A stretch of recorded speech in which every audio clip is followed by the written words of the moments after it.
Hello বন্ধুরা, তোমরা সবাই কেমন আছো? আশা করি ভালো আছো। তো আজ আমার মেয়ের অন্নপ্রাশন হয়েছে, দেখো এখানে তো সাজানো হয়েছে। এই তো এখানে দেখো একদম দুপুরবেলা অন্নপ্রাশন হয়েছে। আর এখন কিছু কিছু আত্মীয় স্বজন আছে, চলে গেছে। এই যে সিংহাসনে যে বসে আছে এটা আমার বসে আছে আমার বোন। আর তোমাদের যে কথাটা বলার, এতদিন আমার মেয়ের মুখটা তোমাদেরকে দেখায়নি, তো আজ দেখাবো। তো চলো আজ আমার মেয়ের মুখটা ফাইনালি দেখাই।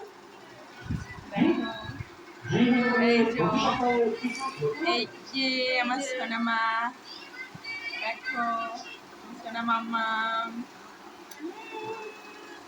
তোমরা সবাই ওকে অনেক অনেক আশীর্বাদ করো যাতে ও ভালো মানুষ হতে পারে।